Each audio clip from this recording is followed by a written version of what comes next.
പാലക്കാട്ടെ BJP സ്ഥാനാർത്ഥി ശോഭാ സുരേന്ദ്രൻ നിലം തൊടാൻ പാടുപെടുന്ന കാഴ്ചയാണ് ഇപ്പോൾ കാണുന്നത്. അതെ, ശോഭ ചേച്ചി കംപ്ലീറ്റ്ലി എയറിലാണ്.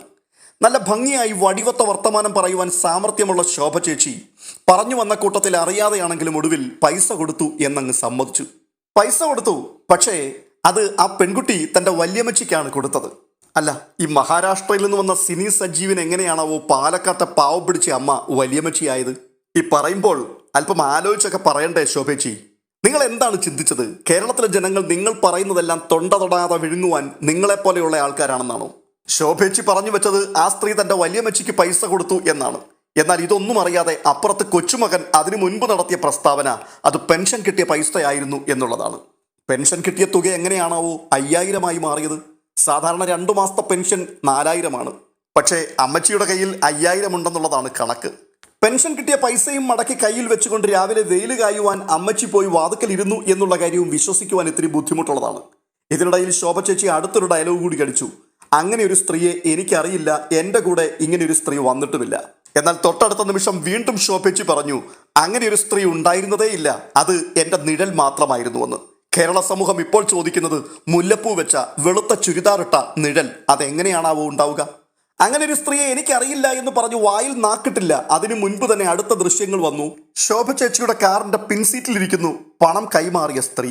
വലിയ കോൺഫിഡൻസോടുകൂടി പച്ച കള്ളങ്ങൾ തന്നെ ചാനലുകാരുടെ മുൻപിൽ നിന്നുകൊണ്ട് വിളിച്ചു പറയുന്ന ശോഭ ചേച്ചി സത്യത്തിൽ തേഞ്ഞൊട്ടുന്ന കാഴ്ചയാണ് ഇവിടെ എല്ലാം കാണുവാൻ കഴിഞ്ഞത്. ലോകം മുഴുവൻ ഈ കാഴ്ച കണ്ടു കഴിഞ്ഞു. എന്നിട്ടും വെളുപ്പിക്കുവാൻ ശോഭയും ശോഭയുടെ അടിമകളായ പാർട്ടി അംഗങ്ങളും ഒരു ഉളുപ്പുമില്ലാതെ മുൻപോട്ടിറങ്ങി തിരിച്ചിരിക്കുകയാണ്. ഈ ഒരു സംഭവത്തിൽ കൂടി ഈ വെളിപ്പെട്ടു വരുന്ന പ്രധാനപ്പെട്ട ഒരു കാര്യം, പാലക്കാട്ടെ വോട്ടർമാരെ അല്ലെങ്കിൽ കേരളത്തിലെ വോട്ടർമാരെ BJP ഏത് രീതിയിലാണ് ഇതുവരെയും കണ്ടിട്ടുള്ളത് എന്നുള്ളതാണ്. അതായത് പണത്തിൻ്റെ പിന്നാലെ ഗതികെട്ട് നടക്കുന്ന, പണം കിട്ടിയാൽ എന്തും ചെയ്യുവാൻ തയ്യാറായി നടക്കുന്ന ഒരു കൂട്ടം നികൃഷ്ട ജന്മങ്ങളാണ് പാലക്കാട്ടെ വോട്ടർമാർ എന്നാണോ നിങ്ങൾ കരുതിയിരുന്നത്? നക്കാപ്പിച്ച കൊടുത്തവരെ വിലക്കെടുത്താൽ അതോടുകൂടി കേരളം ഭരിക്കാം എന്ന വ്യാമോഹമാണോ നിങ്ങളുടെയൊക്കെ മനസ്സിലുണ്ടായിരുന്നത്? അതെ, അത് തന്നെയായിരുന്നു. പക്ഷേ അതാണ് ഇപ്പോൾ പൊളിഞ്ഞു വീണിരിക്കുന്നത്. ഈ സംഭവം മൊബൈൽ ഫോൺ ക്യാമറയിൽ റെക്കോർഡ് ചെയ്ത് പുറത്തുവിട്ട ആൾക്കാർ അത് യാദൃശ്ചികമായി കണ്ട് പെട്ടെന്ന് ക്യാമറ എടുത്ത് അങ്ങോട്ട് റെക്കോർഡ് ചെയ്ത് പുറത്തുവിട്ടതായിട്ട് ഒരിക്കലും ചിന്തിക്കുവാൻ കഴിയില്ല. നിരന്തരമായി വീടുകൾ കയറിയിറങ്ങി വോട്ടർമാരെ പണം കൊടുത്ത് സ്വാധീനിക്കുന്നു എന്നുള്ള വാർത്ത അറിഞ്ഞ് അത് മനസ്സിലാക്കിക്കൊണ്ട് തന്നെ ഇത് പിടിക്കണം എന്ന് കരുതി ഇറങ്ങി പുറപ്പെട്ടവരാണ്. അതെ, ആ വാർത്ത കള്ളമായിരുന്നില്ല, സത്യമായിരുന്നു എന്ന് തെളിയിക്കുവാൻ വേണ്ടി ഇറങ്ങിത്തിരിച്ചു. അവർക്ക് അത് തെളിയിക്കുവാനും കഴിഞ്ഞു. അവിടെ ശോഭാ സുരേന്ദ്രൻ അടപടലം വീണിരിക്കുകയാണ്. ഇപ്പോൾ വരുന്ന മറ്റൊരു വാർത്ത കൂടിയുണ്ട്. ശോഭ ചേച്ചി വീണതല്ല, അവരെ വീഴ്ത്തിയതാണ് എന്ന്. അതായത് BJPക്കുള്ളിലെ ഗ്രൂപ്പ് പോരിൽ ശോഭ ചേച്ചി വീണുപോയതാണ് എന്ന് കൂടി കേൾക്കുന്നുണ്ട്. അതായത് ശോഭ പണം കൊടുക്കുന്നത് BJPക്കാർ തന്നെ കോൺഗ്രസ്സുകാർക്ക് ഒറ്റിക്കൊടുത്തതാണ്. പാലക്കാട്ട് ശോഭയെ തറപറ്റിക്കുവാൻ വേണ്ടി പാളയത്തിലെ പട അതിപ്പോൾ അവസാന നിമിഷത്തിൽ മറ നീക്കി പുറത്തു വന്ന കാഴ്ചയാണ് കാണുന്നത് എന്നും ഒരു കരക്കമ്പി കേൾക്കുവാൻ കഴിയുന്നുണ്ട്. പണാധിപത്യമുണ്ടെങ്കിൽ ജനാധിപത്യത്തെ കശാപ്പ് ചെയ്യാമെന്ന ചിന്താഗതിയോടുകൂടി ഇറങ്ങിത്തിരിച്ചവർക്ക് കേരളം പറ്റിയ ഇടമല്ല എന്ന് ഇവിടെ തെളിയിക്കപ്പെട്ടിരിക്കുന്നു. ഇതൊക്കെ ഉത്തരേന്ത്യയിൽ മാത്രമേ നടക്കൂ, കേരളത്തിൽ നടക്കില്ല. ഒരുപക്ഷെ പാവങ്ങളായ ചിലരൊക്കെ ഈ പിടയ്ക്കുന്ന നോട്ടിൻ്റെ മുൻപിൽ മുമ്പും പിൻപും ചിന്തിക്കാതെ വീണുപോയേക്കാം. പക്ഷേ എല്ലാവരെയും ആ ലിസ്റ്റിൽ നിങ്ങൾക്ക് പെടുത്താൻ കഴിയില്ല. വടക്കേ ഇന്ത്യൻ സംസ്ഥാനങ്ങളിൽ നിരന്തരമായി ചെയ്തുകൊണ്ടിരിക്കുന്നത് കേരളത്തിലും പരീക്ഷിക്കുവാനാണ് ഇറങ്ങിപ്പുറപ്പെട്ടത്. എന്നാൽ BJPക്ക് തെറ്റി. ഇത് കേരളമാണ്. പണത്തിൻ്റെ മുമ്പിൽ മൂക്കുകുത്തി വീഴാത്ത ലക്ഷങ്ങൾ പാർക്കുന്ന കേരളം. ആത്മാഭിമാനം ഒരുത്തൻ്റെയും മുൻപിൽ അടിയറ വെച്ചിട്ടില്ലാത്ത കേരള ജനത. ആ കേരളത്തിലാണ് ശോഭാ സുരേന്ദ്രൻ ഗിമ്മിക്കുകളുമായി ഇറങ്ങിത്തിരിച്ചത്. പാലക്കാട് ഇക്കുറി ഞങ്ങൾ പിടിച്ചിരിക്കും, എന്തു വില കൊടുത്തും പിടിച്ചിരിക്കും. മിസ്റ്റർ പിണറായി, നിങ്ങൾ കാത്തിരുന്നു, നിയമസഭയിൽ നിങ്ങളെ കാണുവാൻ ഞാൻ അങ്ങോട്ട് കയറി വരുന്നുണ്ട് ഇക്കുറി എന്ന് വെല്ലുവിളിച്ചപ്പോൾ സംഗതി ഈ വഴിക്കായിരിക്കും കയറി ചെല്ലുക എന്ന് നമ്മൾ ആരും ചിന്തിച്ചതേയില്ല. 10 വർഷമായി കേരളം ഭരിക്കുന്ന പാർട്ടിക്കെതിരെ കൃത്യമായി വിളിച്ചു പറയുവാൻ വ്യക്തതയുള്ള ഒരു രാഷ്ട്രീയം BJPക്കില്ല. പിന്നെ എന്താണ് തെരഞ്ഞെടുപ്പ് ഗോതായിൽ പരീക്ഷിക്കുവാനുള്ളത്? സംശയമൊന്നുമില്ല, കാലങ്ങളായി പയറ്റിത്തെളിഞ്ഞ ജാതിയും മതവും മാത്രം. അതെ, അതുകൊണ്ട് തന്നെ ജാതി പറഞ്ഞ് മതം പറഞ്ഞായിരിക്കും പാലക്കാട്ടെ ജനങ്ങളെ ഭിന്നിപ്പിച്ച് വോട്ട് നേടി ശോഭാ സുരേന്ദ്രൻ നിയമസഭയിൽ എത്തുക എന്ന് ചിന്തിച്ച് ആകുലപ്പെട്ടിരുന്ന കോൺഗ്രസിനും CPMകാർക്കും തെറ്റി. ജാതിയും മതവും പറഞ്ഞാലും തമ്മിലടിപ്പിക്കുവാൻ ശ്രമിച്ചാലും കേരളം എന്ന സംസ്ഥാനത്തിൽ അധികമൊന്നും മൈലേജ് ഉണ്ടാക്കുവാൻ ഈ പാർട്ടിക്ക് തൽക്കാലം പറ്റില്ല എന്ന് അവർക്ക് തന്നെ ബോധ്യപ്പെട്ടു. അതുകൊണ്ടാണ് വോട്ടിന് പകരം നോട്ട് എന്ന തന്ത്രവുമായി ഇറങ്ങിത്തിരിച്ചത്. പഠിച്ച പണി 18 നോക്കിയിട്ടും നടക്കാതെ വന്നപ്പോൾ പച്ചയായ വർഗീയത പറയുവാൻ തുടങ്ങി. ആ വർഗീയതയ്ക്കും എത്തിപ്പിടിക്കുവാൻ പറ്റില്ല എന്നായപ്പോൾ പണം കൊടുത്ത് പാവപ്പെട്ടവനെ സ്വാധീനിച്ച് നിയമസഭയിലേക്ക് ഒരു സീറ്റ് ഒപ്പിക്കുവാനുള്ള തത്രപ്പാട്. പക്ഷെ ഇതെല്ലാം മുകളിലിരുന്നൊരുത്തൻ കാണുന്നുണ്ട് എന്നുള്ളത് വ്യക്തമായിരുന്നു. അതുകൊണ്ട് തന്നെ അവസാന നിമിഷത്തിൽ പണി പാളി. BJP എന്ന പാർട്ടിയെ ആത്മാർത്ഥമായി സ്നേഹിക്കുന്ന ധാരാളം ജനങ്ങളുണ്ട്. നിങ്ങളിത് കാണണം. മാറാത്തത് മാറും എന്ന് വലിയ വായിൽ വാചകമടിച്ചിറങ്ങി തിരിച്ചവർ എങ്ങനെയാണ് മാറ്റം കൊണ്ടുവരാൻ ഉദ്ദേശിച്ചത് എന്നുള്ളത് ഇപ്പോൾ ഇവിടെ വ്യക്തമായിരിക്കുകയാണ്. ഇപ്പോൾ പാർട്ടിയുടെ പാലക്കാട് ജില്ലാ പ്രസിഡന്റ് പ്രശാന്ത് ശിവൻ പറയുന്നത് പണം കൊടുത്തതിൻ്റെ തെളിവ് നിങ്ങൾ കാണിക്കുക എന്നാണ്. ഇനി എന്ത് തെളിവാണ് വേണ്ടത് മിസ്റ്റർ? പണം കൊടുക്കുന്നതും അത് കൈപ്പറ്റിയതും പണം കൊടുത്തു എന്ന് ശോഭാ സുരേന്ദ്രൻ പറഞ്ഞതും അത് കൊടുത്ത സ്ത്രീയുടെ വലിയമച്ചിയായിരുന്നു എന്ന് സ്ഥാപിക്കാൻ ശ്രമിച്ചതും എല്ലാം ജനം കണ്ടു കഴിഞ്ഞിട്ടും പണം കൊടുത്തു എന്നുള്ളത് നിങ്ങൾ തെളിയിക്കുക എന്നൊക്കെ പറഞ്ഞാൽ അതിന് എന്തു മറുപടിയാണ് പറയേണ്ടത്? കഴിഞ്ഞ ആഴ്ചയിൽ സഹരിയായിരുന്നു കൊടുത്തിരുന്നത്. അവസാനം ഇപ്പോൾ ഒരു വോട്ടിന് 5000 രൂപ വീതം കൊടുക്കുവാൻ തുടങ്ങി. കോൺഗ്രസിനെ കുറിച്ചുള്ള പ്രധാനപ്പെട്ട ആരോപണം പാവപ്പെട്ടവരുടെ പണം പിരിച്ചു പൊട്ടടിച്ചു എന്നുള്ളതായിരുന്നുവെങ്കിൽ BJPക്ക് തൽക്കാലം അന്തസ്സോടുകൂടി തല ഉയർത്തി നിന്നുകൊണ്ട് പറയാം, ഞങ്ങൾ ആരുടെയും പണം ഇങ്ങോട്ട് പിരിച്ചിട്ടില്ല, അങ്ങോട്ട് 5000 വീതം എണ്ണിക്കൊടുത്തിട്ടാണ് വോട്ട് പിടിച്ചത് എന്ന്. അതും ഒരന്തസ്സാണ്. കേരള രാഷ്ട്രീയത്തിലെ ആടിനെ പട്ടിയാക്കുവാൻ ശോഭാ സുരേന്ദ്രനെ കഴിഞ്ഞേ മറ്റാർക്കും കഴിവുള്ളൂ. സകല മനുഷ്യനും എല്ലാം ബോധ്യപ്പെട്ടിട്ടും എത്ര കോൺഫിഡൻസോട് കൂടിയാണ് ശോഭ ചേച്ചി ന്യായീകരിച്ചും എഴുതുന്നത്.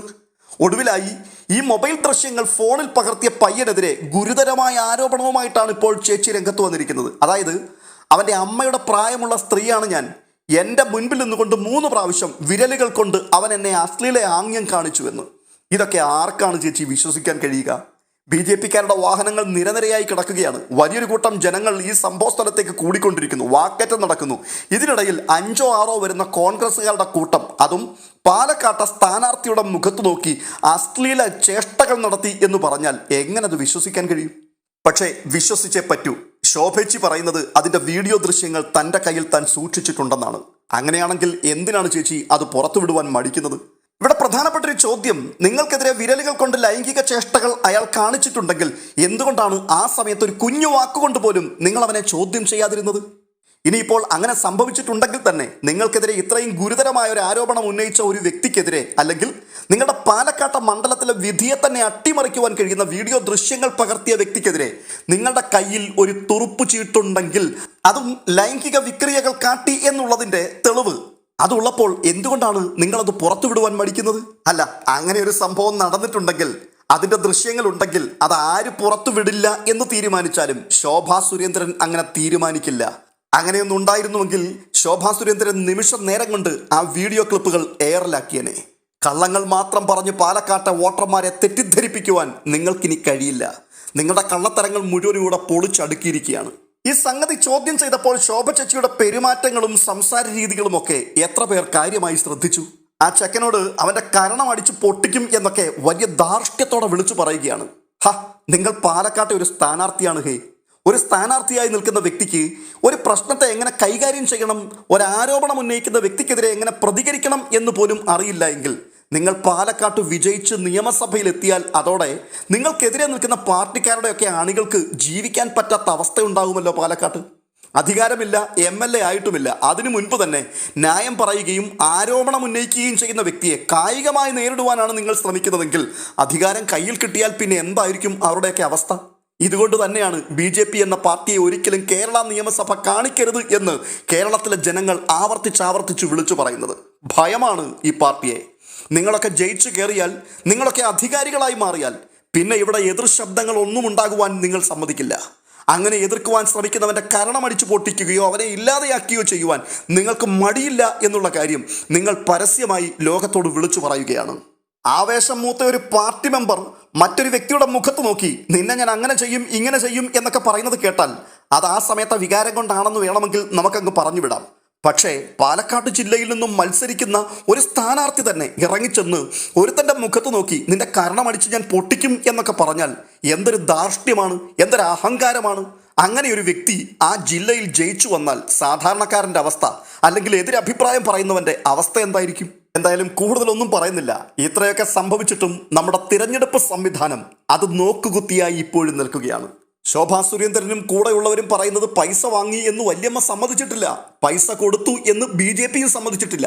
അപ്പോൾ പിന്നെ എങ്ങനെ നിങ്ങൾക്കിതിനെ ഉറപ്പിക്കുവാൻ കഴിയും എന്നുള്ളതാണ്. പുറത്തു വന്ന ദൃശ്യങ്ങൾ ഇവിടെ പ്രസക്തമേ അല്ല. പകരം പണം വാങ്ങിയ അമ്മയും പണം കൊടുത്ത BJPയും സമ്മതിക്കണം പോലും പണം കൊടുത്ത് വോട്ട് വാങ്ങുവാൻ ശ്രമിച്ചു എന്ന്. എന്തൊരു കഷ്ടമാണിത്. ഒരുപക്ഷെ ഇതുതന്നെയാകാം തെരഞ്ഞെടുപ്പ് കമ്മീഷന്റെയും അഭിപ്രായം. അതുകൊണ്ട് തന്നെ ഇതിന്റെ പേരിൽ നടപടികളൊന്നും ഉണ്ടാകാൻ സാധ്യതയില്ല. പക്ഷേ പാലക്കാട്ടെ ജനങ്ങൾ എല്ലാം മനസ്സിലാക്കിയിട്ടുണ്ട്. അവർ ഇന്ന് രാത്രിയിൽ വളരെ കൃത്യമായി കാര്യങ്ങൾ ചിന്തിച്ചുറപ്പിച്ചു മാത്രമേ പോളിംഗ് ബൂത്തിലേക്ക് പോവുകയുള്ളൂ.